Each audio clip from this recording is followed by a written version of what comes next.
Absolutely nobody could have predicted way back in October that these Bruins would be this good. But here we are celebrating their 63rd victory, powered by another amazing performance by David Pastrnak. You're Locked On Bruins, your daily podcast on the Boston Bruins. Part of the Locked On Podcast Network, your team every day.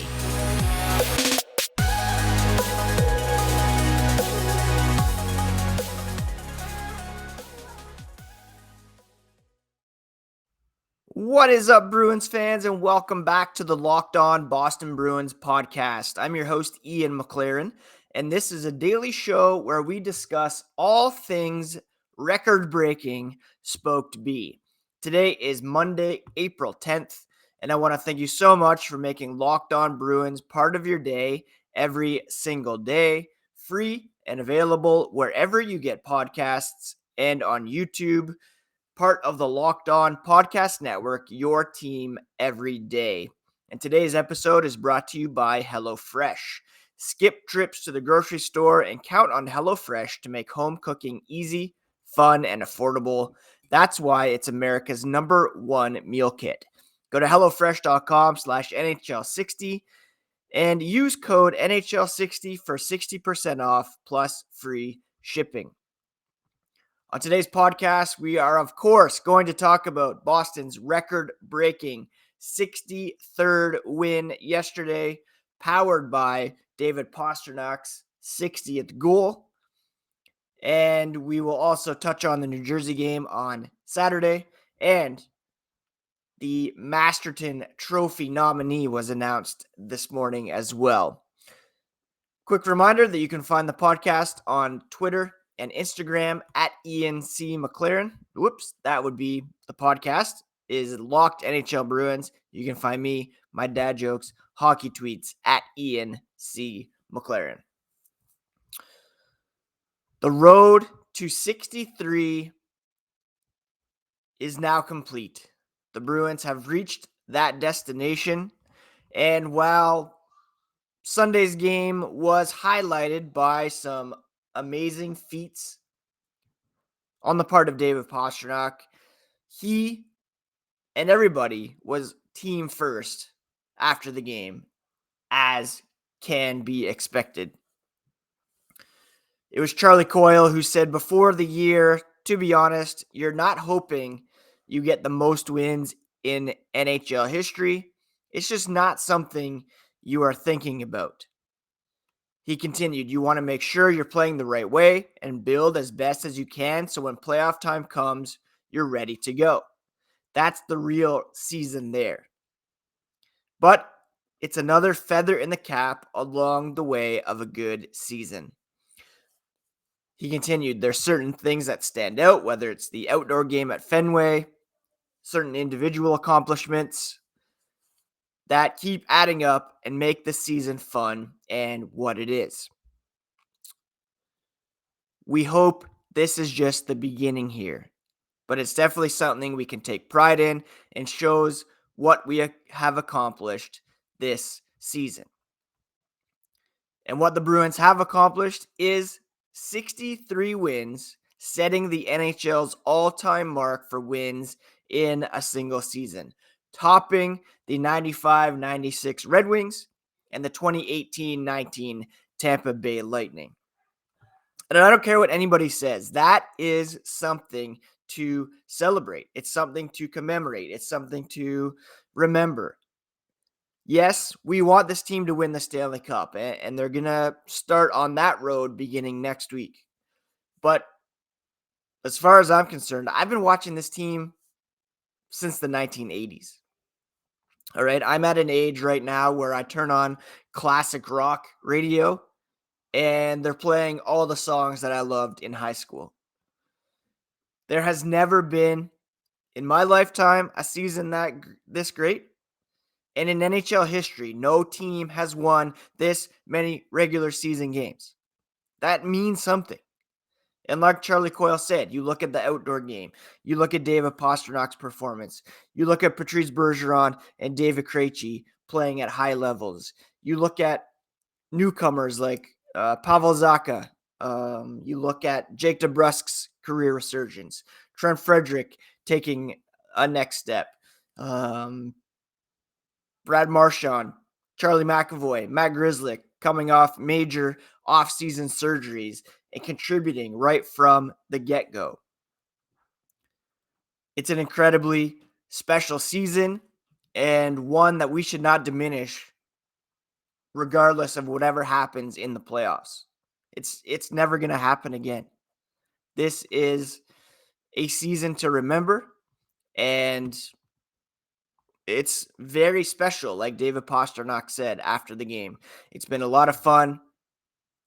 It's been enjoyable, he said, especially with the group we have here. We obviously knew what was at stake. It's definitely special to hit with the game like this. We made history today in the biggest league in hockey, and we definitely appreciate it, end quote. It's a significant record. It's something to be proud of. But, of course, it's not the most desirable achievement that these Bruins are aiming for. There's been a lot of records set this season, but their main ultimate goal is the Stanley Cup. And with 2 games left in the regular season, that's their focus, is routing their game into form ahead of game 1 of the playoffs, which will begin next week with their opponent yet to be determined. Head coach Jim Montgomery said, "For our team, it means everything we believe in, being process-oriented, staying in the moment, caring about each other, respecting each other, and how hard we play for each other. The word team is exemplified with that group in there." End quote. And that, for me, was on full display when David Pastrnak, as we'll talk about here more in a moment, scored his 60th goal. You see the goal celebration. Tyler Bertuzzi comes in a couple seconds late. Why? Because he, who has been with this team for like 5 weeks, set up that goal and took the time to make sure to grab the puck for David Pastrnak, one of the newest Bruins around, and he recognized that moment and what it meant and made sure to pick up that puck. Now, the Bruins, Montgomery added, they're not talking about winning the Stanley Cup. They're talking about game 1. That's going to be their focus, not looking too far ahead. That creates anxiety. Heck, I know. I feel that. We believe in staying present, and our process allows us to have success, and we have a lot of details within our process. It's a simple way of saying that we like to live in the moment, he said. We're not looking at June. We're looking at April 17th. And like I said, their playoff opponent yet to be determined. Still some things to be settled here in the final week of the regular season. But what is settled is the Bruins getting that all-time wins record and David Pastrnak hitting 60 goals, which we will touch on here in a moment. But first, a quick word about today's sponsor, which is the FanDuel Sportsbook. Grand slams, no-hitters, double plays are back, and there's no better place to get in on the MLB action than FanDuel, America's #1 sportsbook. That's because right now, new customers can step up to the plate with a no-sweat first bet of up to $1,000. Just go to FanDuel.com/lockedon, sign up, place your first bet, and get up to $1,000 back in bonus bets if you don't win. You can bet on Aaron Judge picking up where he left off in the home run race, a pitcher going over on strikeouts. Whatever is available in baseball as well as basketball, hockey, you can get in on the action with a no-sweat first bet of up to $1,000 when you join FanDuel today. Go to FanDuel.com/lockedon to sign up. FanDuel, the official partner of Major League Baseball. So not only was Sunday a very special day for the Boston Bruins, but for David Pastrnak as well. He recorded his 15th career hat trick, moving him into sole possession of second place on the Bruins all-time list. He also hit the 300 career goal mark, making him one of 8 players to score that many with the Bruins. On top of that, it was his 60th goal of the season, securing just the 5th season in Bruins history where a player has reached 60 goals, the other 4 being achieved by Phil Esposito. He began his banner evening 2:04 of the second period when he gave Boston a 2-1 lead with a wrister from the high slot. He followed that up with the second of the night, moments after having a goal waved off for goaltender interference by Connor Clifton at 7:31 of the middle frame. And then he capped that 15th career hat trick 39 seconds into the third when he buried a wrister to complete a 2-on-1 give and go with Bertuzzi. Everybody was rooting for him to hit all these milestones in one night. He's now just the second player this season to reach the 60 goal mark. Connor McDavid leading the league with 64. And if it weren't for McDavid just deciding the season that he wanted to win the Richard Trophy, seemingly being able to score at will, he's got 150 points now or something stupid like that. Pastrnak would be in line to win the Rocket Richard Trophy, but still an unbelievably spectacular season. It's just the 9th time in NHL history that there have been 2 60-goal scorers and the first since 95-96. He's the 8th Czechia native to score 300 career goals, second fastest behind Jaromir Jagr, just 10 games more it took him to reach that mark than Jagr. And he's the 4th and youngest to score 300 with the Bruins from the start of his career, joining Ray Bourque, Patrice Bergeron, and Brad Marchand. Oh, man, what an accomplishment for David Pastrnak. And as I talked about, I believe last week, he's well on track to set the Bruins record for goals. He's 245 back of Johnny Busick for the team lead. And so he just needs to average about 30 over the course of his 8-year contract extension, 30 per season, in order to hit that mark. I mean, you have to think he'll challenge for at least 50 next year, maybe the year after that. He should easily break that mark. Just an unbelievable season for David Pastrnak. And Scott McLaughlin,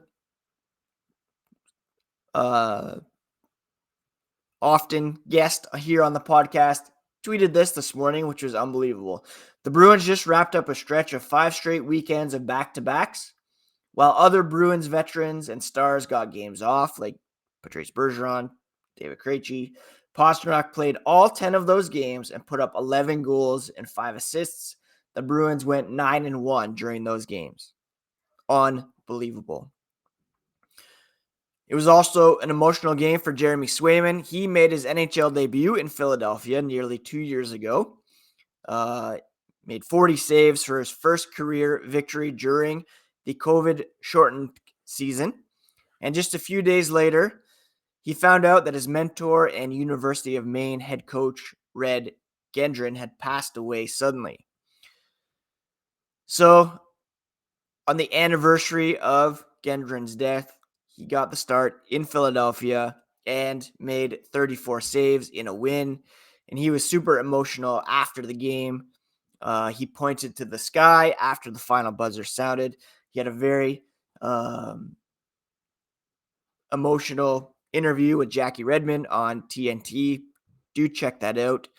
And while Linus Ullmark didn't travel with the team, wasn't able to engage in a hug, Swayman took some leadership there and made sure that Braden Bussey felt part of the traditional victory celebration and got a hug in there.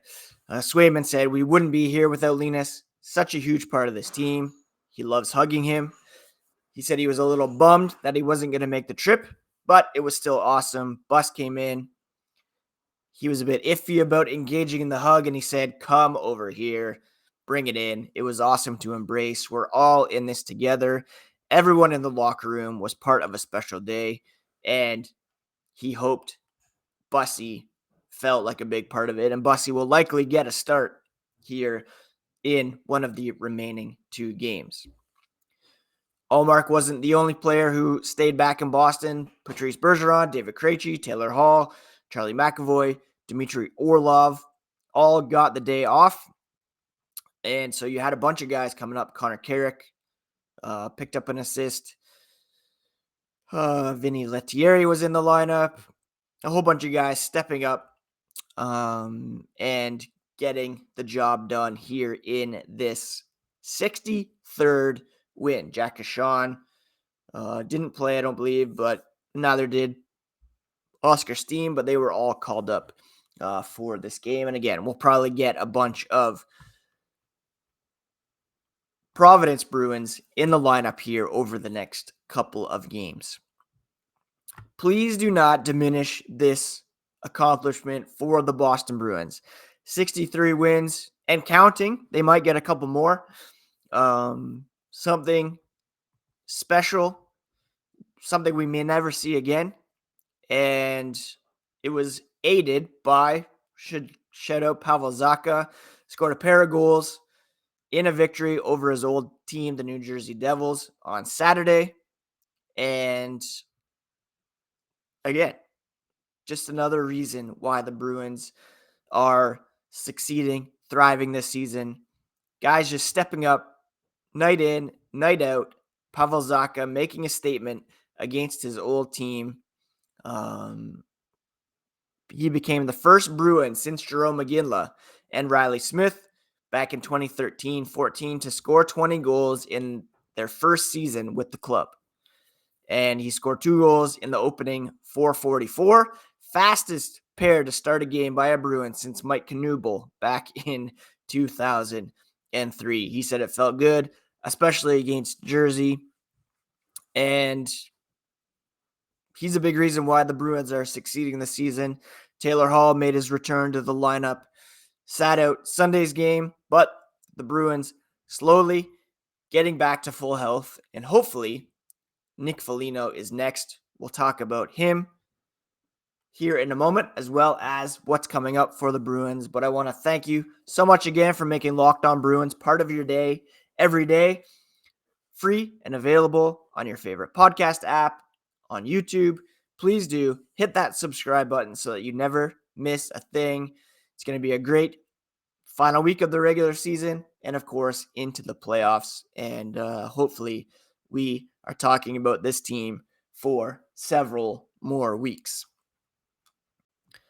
Here on Monday morning, it was announced that Nick Foligno is this year's Bruins nominee for the Masterton Trophy. It's given to the player who best exemplifies the qualities of perseverance, sportsmanship, and dedication to hockey. Each team gets a nominee. And Joe Haggerty, who's the Professional Hockey Writers Association chair for the Boston chapter, said this: "Whether it's through his hard-nosed, determined play or his leadership, or simply the smile and joy for hockey that he brings to the rink with him every day, can't think of a more fitting candidate for the Masterton Trophy than Nick Foligno. He showed his determination and perseverance in battling back from injuries to play a key role for the Boston Bruins this season, and his dedication to hockey and sportsmanship are on display every time he laces up the skates." End quote. Foligno appeared in just 64 games for the Bruins last season, limited by multiple injuries and career lows with 2 goals, 11 assists. He bounced back with 10 goals, 16 assists in 60 games for the Bruins this season before suffering a lower body injury back in February. And he's obviously also engaged in some great efforts off the ice, heavily involved in the Children's Hospital, and the Bruins lucky to have him. He did skate, I believe, in a non-contact jersey the other day. The hope is that he could be back in time for the postseason. He and Forbort were placed on LTIR in order to make room for Taylor Hall's return to the lineup on Saturday. Now, the Bruins do have a couple regular season games remaining on the schedule. They could pad this wins record here. They play a home game against Washington tomorrow night, and then they will wrap up the regular season on Thursday in Montreal. I would expect a very Providence-heavy lineup in that one, but they could very well have a regular-looking lineup for the home finale tomorrow night. We will preview that game on tomorrow's podcast. When it comes to the wild card race, right now it is the Florida Panthers and the New York Islanders holding down those two spots with identical 91 points and 569 point percentages. The Pittsburgh Penguins are 1 point back of both teams and remain in the running for that wild card spot. That would be my preference, would be Pittsburgh jumping up. They are, in my mind, the most beatable of those three. The Panthers play the Maple Leafs tonight. The Islanders take on the Washington Capitals. And then next, let's see when Florida plays next. Florida will next play, let's see here, Toronto tonight. Then they play Carolina on Thursday to wrap up their regular season. Pittsburgh plays Columbus, so a very winnable game there. And they also play Chicago. So they have arguably the easiest of the remaining games. The Islanders play the Canadiens as well as the Capitals tonight. So you got to give the advantage there to Pittsburgh. They have two of the worst teams this season remaining. But it should come right down to the wire here as to who the Bruins will play in the first round. And when we know who they will be playing, you can be sure I'll be all over it here on Locked On Boston Bruins with a full first round preview with the host of whatever podcast is being represented. All right, that's it for today's episode, my friends. I hope you all had a great Easter weekend, and let's rightly celebrate this accomplishment for the Bruins. We know the ultimate goal is the Stanley Cup, but this has been a very special regular season, and it's still to be celebrated as well. Take care of yourselves. Take care of each other. We'll talk to you again here tomorrow on Locked On Boston Bruins, part of the Locked On Podcast Network, your favorite team every single day.